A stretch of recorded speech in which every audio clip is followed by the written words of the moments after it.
দাঁড়ান আপনি, ওই সাইডে দাঁড়ান। ক্যামেরাটা একটু পিছনে রাখুন তো। এই আপনি একটু ক্লোজ হন, এইদিকে একটু ক্লোজ হন। দুই সাইডে দাঁড়াও দুজন, আপনারা মাঝখানে সবগুলো সমান। রাসেল রাসেল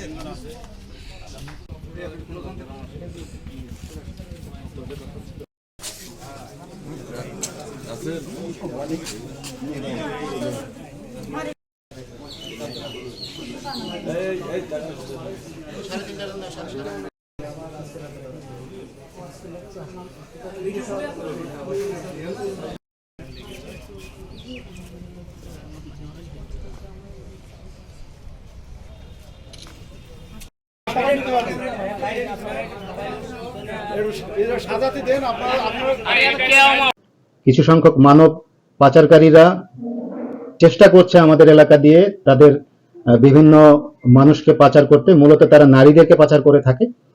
আমাদের বিভিন্ন টহল অক্লান্ত পরিশ্রমের মাধ্যমে প্রতিনিয়তই এই মানব পাচারকারীদেরকে ধরার এবং তাদের যারা অবৈধভাবে দেশের থেকে অন্য দেশে যাওয়ার চেষ্টা করছে অথবা অন্য দেশ থেকে আমাদের দেশে আসার চেষ্টা করছে, তাদেরকে ধরার প্রচন্ড রকম প্রচেষ্টা করে থাকে। তারই একটা সফলতা হিসাবে গতকাল রাতে আমরা বিশেষ অভিযান পরিচালনা করি।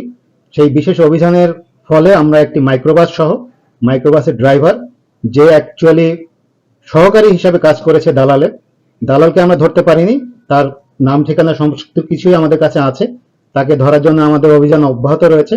আমরা সর্বমোট 12 জন বাংলাদেশি নারী এবং 3 জন রোহিঙ্গা ভিকটিমকে ধরতে সক্ষম হয়েছি। সাথে একজন পুরুষ, সেও পার্শ্ববর্তী দেশে যাওয়ার অপচেষ্টায় লিপ্ত ছিল। তাদের সবাইকে আপনারা হয়তো কিছুক্ষণের মধ্যে দেখতে পাবেন। তাদের অনেকেই স্বেচ্ছায় যাচ্ছিল এবং তাদের অনেকেরই বক্তব্য হচ্ছে যে তাদেরকে ছলে বলে কৌশলে বাংলাদেশ থেকে আমাদের পার্শ্ববর্তী দেশ ভারতে পাচার করার অপচেষ্টায় লিপ্ত ছিল। আমি আপনাদের মাধ্যমে যারা দুষ্কৃতিকারী বা চোরাকারবারি অথবা যারা মানব পাচারকারী দালাল হিসাবে কাজ করছে তাদের কাছে একটা বার্তা পৌঁছে দিতে চাই। সেটা হচ্ছে যে তারা যদি ঝিনাইদহ বা মহেশপুর এলাকাকে তাদের পাচার করার রুট হিসেবে ব্যবহার করে তাহলে আমি বলবো তারা ভুল করছে। এই অঞ্চলটা তাদের জন্য উপযুক্ত নয়। এখানে আসলে আমরা কোনো অংশেই কোনোভাবেই ছাড় দিতে প্রস্তুত নই।